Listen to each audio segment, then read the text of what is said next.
আজকের এই জাতীয় আন্তর্জাতিক যুব দিবস 2025 উপলক্ষে আপনারা জানেন যে সারা দেশব্যাপী উৎসব মুখর পরিবেশে এই দিবসটি পালিত হচ্ছে।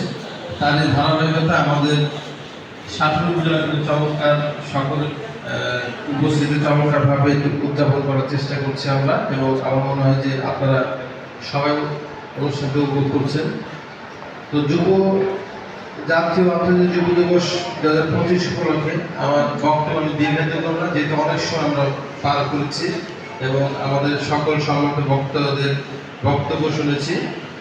তো শুধু এটুকু বলবো যে আমরা যদি লক্ষ্য করি এই 2025 যুব দিবস উপলক্ষে এর প্রতিবদ্ধ বিষয়গুলো বা স্লোগানগুলি, যেমন এক নম্বর বলা হচ্ছে যুবরাই লড়বে, বৈষম্যহীন নতুন বাংলাদেশ গড়বে। দক্ষ যুব গড়বে দেশ, বৈষম্যহীন বাংলাদেশ। লড়ছে যুব লড়বে, উন্নত সমৃদ্ধ বাংলাদেশ গড়বে। দক্ষ যুব শক্তি, স্বনির্ভর অর্থনীতি। যুবই সম্পদ, যুবই ভবিষ্যৎ। কর্মই শক্তি, কর্মই মুক্তি। প্রশিক্ষণ লব্ধ জ্ঞান কাজে লাগাবো, নিজের ভাগ্য নিজেই করব। ঋণ নিয়ে হব না ঋণী, ঋণ নিয়ে হব স্বাবলম্বী। জাতীয় যুব দিবস সফল সার্থক হোক। দিন বদলের আহ্বান, যুব কর্মসংস্থান। অর্থাৎ সকল এই যে স্লোগানগুলি বা প্রতিপাদ্য বিষয়গুলো আমরা কিন্তু দেখছি যে যুবরাই কিন্তু মূল শক্তি হিসেবে অভিহিত করা হয়েছে, এবং সকল স্লোগানে একটা মেসেজ দেওয়ার চেষ্টা করা হচ্ছে, সেটা হচ্ছে যে যুবরা যেন স্বাবলম্বী হয়। আমরা জানি আমাদের 2022 আদমশুমারি অনুযায়ী দেশের জনসংখ্যা প্রায় একেবারে 17 কোটির কাছাকাছি, এবং এর মধ্যে 35% হচ্ছে ইয়াং জেনারেশন, যাদের বয়স 18 থেকে 35-এর মধ্যে প্রায়।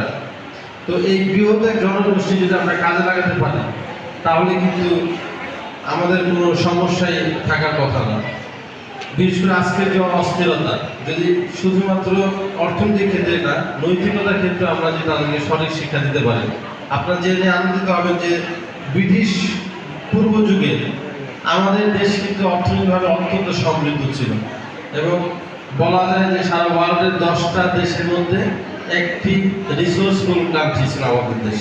তো ব্রিটিশরা আসলেন, এদেশ থেকে কিন্তু যা নেওয়া তাই নিয়ে গেলেন।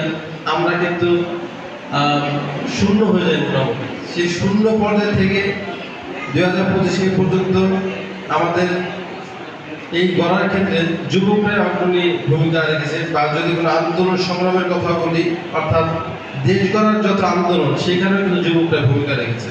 তো তাদের স্বাবলম্বী হওয়া খুবই জরুরি। এরই প্রেক্ষিতে সরকারিভাবে বিশেষ করে যুব উন্নয়ন অধিদপ্তর, মহিলা অধিদপ্তর, তারপর সমাজসেবা অধিদপ্তর বিভিন্ন প্রকল্প এবং অ্যাক্টিভিটিস কিন্তু নেওয়া হয়েছে, তারা যে স্বাবলম্বী হতে পারে। যে কারণে একটি স্লোগান আমার ভালো লেগেছে যে ঋণ নিয়ে হব না ঋণী, ঋণ নিয়ে হব স্বাবলম্বী। অর্থাৎ আমরা অনেক ক্ষেত্রে দেখি যে স্বাবলম্বী হওয়ার জন্য ঋণ নেওয়া হয়ে থাকে, যুবকরা ঋণ নেয় বা ঋণটা কিন্তু আজে বাজে কাজে লাগে। দেখা গেছে যে অহেতুক কাজে খরচ করে, পরবর্তীতে সে আরও ঋণগ্রস্ত হয়ে পড়ে। তো আমরা যাই হোক আশা করবো আমরা নিজেরা সচেতন হব, এবং প্রত্যেকটা স্টেপে আমরা ইতিমধ্যে 2-3 জনের কথা শুনছি যারা স্বাবলম্বী হয়েছেন শূন্য থেকে। তো তাদেরকে অনুপ্রেরণা হিসেবে দেখতে পারি, ও পাশাপাশি সরকারিভাবে যে সাহায্য সহযোগিতা হয় এগুলো কিন্তু খোঁজখবর রাখতে হবে। অনেকে আমরা জানি না যে আসলে সরকারিভাবে কি হচ্ছে। বিশেষ করে যুব উন্নয়ন বা মহিলা বিষয়ক অধিদপ্তর, সমাজসেবার মাধ্যমে কিন্তু যুবরা, আমাদের তরুণ সমাজ কিন্তু সহযোগিতা পেতে পারে, এবং তারা কিন্তু নতুন উদ্যোগে মাধ্যমে স্বাবলম্বী হতে পারে। তো এই আশাবাদ ব্যক্ত রেখে আজকের আমি আমার বক্তব্য শেষ করছি, এবং পরবর্তী পুরস্কার বা ঋণ বিতরণের চেক বিতরণের মাধ্যমে অনুষ্ঠান সমাপ্ত হবে। থ্যাংক ইউ সবাইকে।